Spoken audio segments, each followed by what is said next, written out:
കാട്ടുവളപ്പിൽ ഭാവ Nabeesa memorial family welfare സൊസൈറ്റിയുടെ നേതൃത്വത്തിൽ ഇഫ്താർ സംഗമം നടത്തി. കാട്ടുവളപ്പിൽ ഭാവ നബീസ മെമ്മോറിയൽ ഫാമിലി വെൽഫെയർ സൊസൈറ്റിയുടെ നേതൃത്വത്തിൽ ഇഫ്താർ സംഗമം നടത്തി. ഇഫ്താർ സംഗമത്തിൽ സൊസൈറ്റി പ്രസിഡന്റ് കെ.ബി. അഷ്റഫ് അധ്യക്ഷത വഹിച്ചു. അബ്ദുൽ ഖനി സൊലാഹി റംസാൻ പ്രഭാഷണം നടത്തി. MES Kochi taluk president KM Hasan, VY Nasar, RSP secretariat അംഗം K. രജികുമാർ, മാധ്യമപ്രവർത്തകനും എഴുത്തുകാരനുമായ MM സലീം ഉൾപ്പെടെയുള്ളവർ സംസാരിച്ചു. ഇതേപോലെ പശ്ചിമ കൊച്ചിയിലെ പത്രപ്രവർത്തകരെയും കാട്ടുവളപ്പിൽ ബാബ നബീസ മെമ്മോറിയൽ കുടുംബത്തിലെ അംഗങ്ങളും എല്ലാം ഒരുമിച്ച് കൂടിയിരിക്കുന്ന ഇഫ്താർ എനിക്ക് തോന്നുന്നത് തോപ്പുംപടി പരിപ്പ് ജംഗ്ഷനിലെ ഒരു ചെറിയ ഹാളിൽ വെച്ചുകൊണ്ടാണ് സംഘടിപ്പിക്കപ്പെട്ടത്.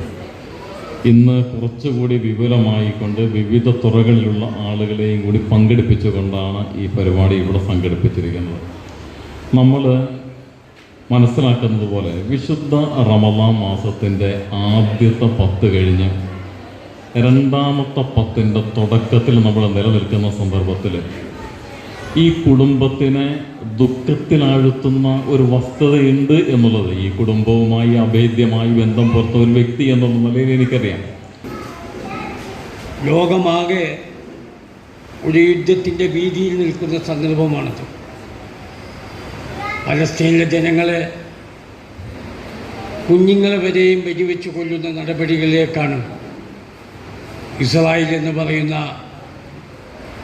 രാജ്യം ഇന്ന് പലസ്തീൻകാർ സൗജന്യമായി കൊടുത്ത ഭൂമിയാണ്. കുറച്ച് ഭൂമി കൊടുത്തുള്ളൂ ഇസ്രായേലിന്. കാരണന്മാർ പറഞ്ഞില്ല, കുതിരക്ക് കിടക്കാൻ വേണ്ടി കുതിര ഒട്ടകത്തിന് താമസിക്കാൻ വേണ്ടി കൊടുത്ത പോലെ ഇസ്രായേൽ ജനതയ്ക്ക് ഒരു രാഷ്ട്രമുണ്ടാകണമെന്ന് പറഞ്ഞ് സൗജന്യമായി പലസ്തീൻകാർ കൊടുത്ത സ്ഥലത്ത് ഇന്ന് വെട്ടിപ്പിടിക്കുകയാണ്. തുടർന്ന് നോമ്പുതുറയും നടന്നു. News bureau, Mattancherry.